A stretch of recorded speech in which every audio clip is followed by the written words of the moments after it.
मैं एक घर के करीब से गुजर रहा था कि अचानक मुझे घर के अंदर से एक 10 साला बच्चे के रोने की आवाज आई। आवाज में इतना दर्द था कि मुझे मजबूरन घर में दाखिल होकर मालूम करना पड़ा कि यह 10 साला बच्चा रो क्यों रहा है। अंदर दाखिल होकर मैंने देखा कि माँ अपने बेटे को आहिस्ता से मारती और बच्चे के साथ खुद भी रोने लगती। मैंने आगे होकर पूछा कि बहन, बच्चे को मार क्यों रही हो और खुद भी रो रही हो? उसने जवाब दिया कि भाई, आपको तो मालूम है कि इसके वालिद अल्लाह को प्यारे हो चुके हैं और हम बहुत गरीब भी हैं। मैं लोगों के घरों में मजदूरी करती हूँ और इसकी पढ़ाई का मुश्किल से खर्च उठाती हूँ। ये कमबख्त स्कूल रोजाना देर से जाता है और रोजाना घर देर से आता है। जाते हुए रास्ते में कहीं खेल कूद में लग जाता है और पढ़ाई की तरफ जरा भी तवज्जो नहीं देता, जिसकी वजह से रोजाना अपने स्कूल की वर्दी गंदी कर लाता है।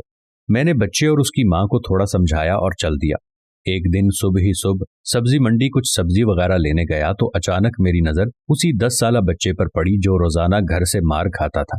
क्या देखता हूँ कि वो बच्चा मंडी में फिर रहा है और जो दुकानदार अपनी दुकानों के लिए सब्जी खरीद कर अपनी बोरियों में डालते तो उनसे कोई सब्जी जमीन पर गिर जाती और वो बच्चा उसे फौरन उठाकर अपनी झोली में डाल लेता।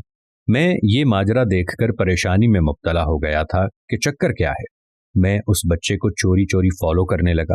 जब उसकी झोली सब्जी से भर गई तो वो ट्रक के किनारे बैठकर ऊंची ऊंची आवाजें लगाकर उसे बेचने लगा। मुंह पर मट्टी, गंदी वर्दी और आंखों में नमी के साथ ऐसा दुकानदार जिंदगी में पहली बार देख रहा था। देखते देखते अचानक एक आदमी अपनी दुकान से उठा जिसकी दुकान के सामने उस बच्चे ने नन्ही सी दुकान लगाई थी।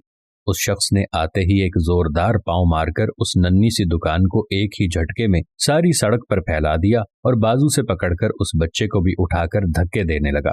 नन्हा दुकानदार आंखों में आंसू लिए दोबारा अपनी सब्जी को इकट्ठा करने लगा और थोड़ी देर बाद अपनी सब्जी किसी दूसरी दुकान के सामने डरते डरते लगाने लगा।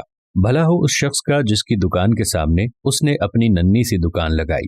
उस शख्स ने उस बच्चे को कुछ नहीं कहा। थोड़ी सी सब्जी थी, जल्द ही फरोख्त हो गई और वो बच्चा उठा और बाजार में एक कपड़े वाली दुकान में दाखिल हुआ और दुकानदार को वो पैसे देकर दुकान में